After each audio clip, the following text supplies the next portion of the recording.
If you came up to me and you said, Paz, I now identify as a sausage.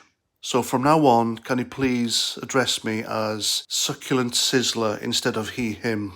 I would go along with that. That's fine. If it makes you happy, I'll do it. If you came up to me and said, Paz, from now on, I will only communicate with you and other people using the medium of dance. Would you mind? It's just how I feel. I would go along with that. I will dance harder than Kevin Bacon did in Footloose to make you happy. It's no big deal, you know, it's no hard work, it's not an effort.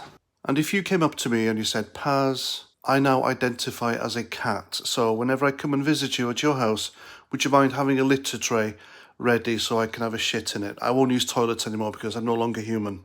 I will gladly put that litter tray in my bathroom to accommodate you, because obviously I don't want you doing that shit in front of my kids. Now, I said I'll go along with all this because, you know, I want to make people happy. If you're my friend, if you're a stranger, and it makes you feel comfortable, fine, I'll go along with it. However, it's my right, it is my complete right to think in my own head that it is daft, and I'm like, what the fuck are you on about? It is my right to do so. I will never ever incite nor encourage violence or worse against people who wish to be identified differently. After all, they're just words, right? So I put a poll up on my YouTube channel, I think it was early this morning, and the question was, do you think pronouns are important? And it managed to get like 3,000 votes before it was taken down. Now, that was a pretty innocent question, I think. Okay, I could have worded it better, but there was no malice, there was no harm intended. And it was a pretty innocent question, I think, because it's a thing now in this country and, well, mostly the West, where people can now identify as literally anyone or anything. And society seems to be going along with it.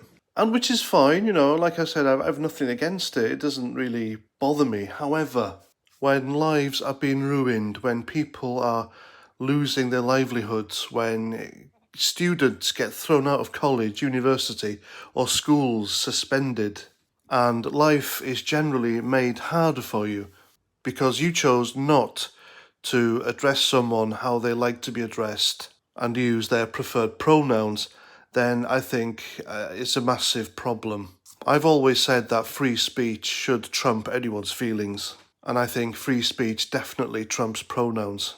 And people have indeed, you know, had their lives ruined, lost their jobs, kicked out of college, university, schools, and life has been made hard for them simply because they have chosen not to go along with this pronouns thing. And it's making our free democratic society less free and less democratic. I think it's starting to become a problem. Take this tweet by the Halifax. Now, the Halifax is a bank building society. I think it's still a building society here in the UK. Now, as you can see in the profile photo, it supports the current thing, and it's a Twitter verified blue tick. And so, being a progressive, woke company that it is, in order to get business these days and customers, and to mostly please Twitter, it started insisting that its staff have their pronouns on their name badges. Which is fine by me. It's not a problem, is it really? It shouldn't be a problem addressing people how they want to be addressed. But it's the totalitarianism of the whole thing that gets me. It's our way or the highway. If you don't address me as this, I am now a dog, you address me as woof woof, I will ruin your fucking life. It takes on a role which is a bit more sinister and detrimental to other people's rights. So the Halifax posted a photo of Gemma with her pronouns, which is she, her, etc. Because that's how Gemma at the Halifax wishes to be addressed. And as it should be in a free democratic society, the Halifax were called out on it. And the problem here isn't the people calling out the allegedly Gemma for having pronouns on her name tags. Now, I don't know if this would be mandatory for all staff of the Halifax, or they get sacked, or it's their own choice, who knows? But I suspect it's not the latter.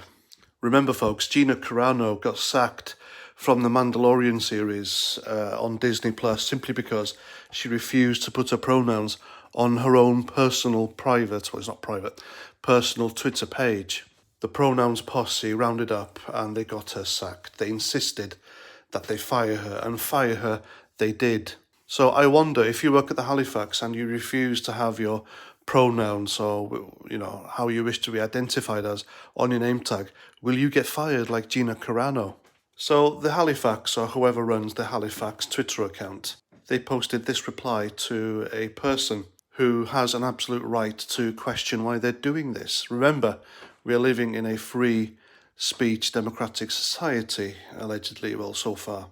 And they wrote this: "We strive for inclusion, equality, and quite simply, in doing what's right. If you disagree with our values, you're welcome to close your account. Andy M."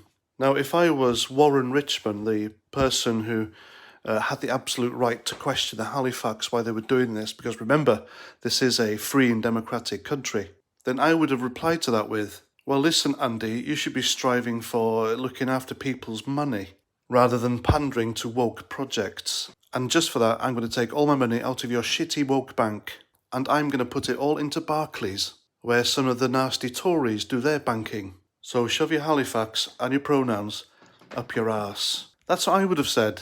Because how dare this company, how dare this Andy M insist that I either go along with their woke ideology and rhetoric, or I lose their banking system.